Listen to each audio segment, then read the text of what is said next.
ఏంది మేడం దీర్ఘంగా ఆలోచిస్తున్నారు? షూట్ అయిపోయింది కదా? షూట్ అయితే అయిపోయింది కానీ అందుకే రిలాక్స్గా ఆలోచిస్తున్నాను. మొన్న ఒక స్టోరీ చదివాను, అది అస్సలు మనసులోంచి పోవట్లేదు. ఎంత బాగుందంటే అంత బాగుందనమాట ఆ స్టోరీ. దయ్యం స్టోరీ అండి?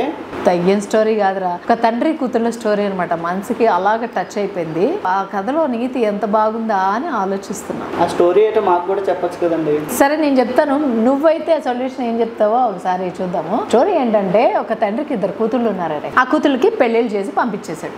పెళ్ళిళ్ళు చేసి పంపించిన తర్వాత కూతుళ్ళు ఎలా ఉన్నారో అని చూడటానికి ముందుగా పెద్ద కూతురు దగ్గరికి అయితే వెళ్ళాడు అనమాట. వెళ్ళి అడిగాడు పెద్ద కూతుర్ని, ఎలాగున్నావమ్మా అంటే, బాగున్నాను నాన్న, ఈ సంవత్సరం పొలంలో మొలకలు వేసుకున్నాము, వర్షాలు వస్తే నా పంట బాగా పండుతుంది, ఇంకా బాగుంటాను అని చెప్పింది కూతురు. నాన్న నువ్వు కూడా మొక్కుకో, వర్షాలు పడి నా పంటలు బాగా పండాలని అని కూతురు చెప్పింది అనమాట తండ్రికి. సరే అమ్మ, బాగా పండుతాయి నీ పొలాలు, వర్షం పడి అని చెప్పేశాడు. ఇంకా రెండో కూతురు దగ్గరికి వెళ్ళాడు తండ్రి. వెళ్ళిన తర్వాత ఆ కూతుర్ని అడిగాడు, అమ్మ పెళ్ళైన తర్వాత ఎలా ఉన్నావు ఏంటి అని.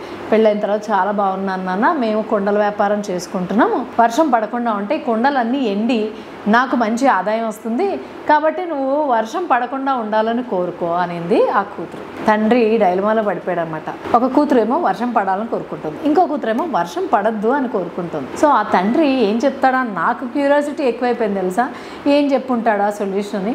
ఒకవేళ నువ్వే ఆ తండ్రి అయితే ఏం చెప్తావు? నన్ను అయోమయం చేస్తారండి. 2 రోజులు టైం కావాలండి నాకు. ఏంటి 2 రోజులు కావాలా చిన్నదానికి? నువ్వు చెప్పు అమ్ము. వర్షం పడొద్దని కోరుకుంటా, ఎందుకంటే వర్షం పడితే కుండలు ఎండిపోతాయి. అదే వర్షం పడలేదనుకో కుండలు వస్తాయి, ఆ కుండలో నీళ్ళు తీసుకెళ్ళి చెట్టుల్లో వేయచ్చు. ఏంటి కొండల్లో నీళ్ళు తీసుకెళ్ళి చెట్లు వేస్తావు? కుండలు తీసుకెళ్ళి లోపల పెట్టుకోమను, వర్షం పడితే ఏముంది అప్పుడు? వర్షం పడితే లోపల పెట్టుకోవడానికి అంత 1-2 కొండలు చేయలేదమ్మా. వాళ్ళు బిజినెస్ చేస్తున్నారు, బిజినెస్ లో కొండలన్నీ బయట ఆరబెట్టుకుంటారు. ఈవిడే కనుక తండ్రి పొజిషన్ లో ఉంటే ఏం కోరుకోదంట, సైలెంట్ గా వదిలేసిద్దంట. అది ఆన్సర్. అజయ్ నువ్వు చెప్పు, 2 రోజులు కాదు కానీ టక్కన ఒక ఆన్సర్ చెప్పాను.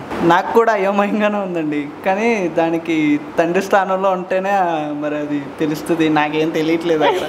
అవా కాదరే, ఇప్పుడు నీకు ఆ స్థానం రావాలంటే నీకు పెళ్లి చేసి నీకు పిల్లలు పుట్టి ఆ పిల్లలు పెద్ద అయ్యాక అప్పుడు నీకు తెలుస్తుంది అంటుంది దానికి ఆన్సర్.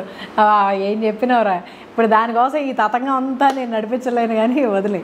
మీకేమన్నా తడితే కనుక దానికి ఆన్సర్ నాకు కామెంట్ బాక్స్లో చెప్పండి. మా వీడియో కనుక మీకు నచ్చినట్టయితే లైక్ చేయండి, షేర్ చేయండి, సబ్స్క్రైబ్ చేయండి.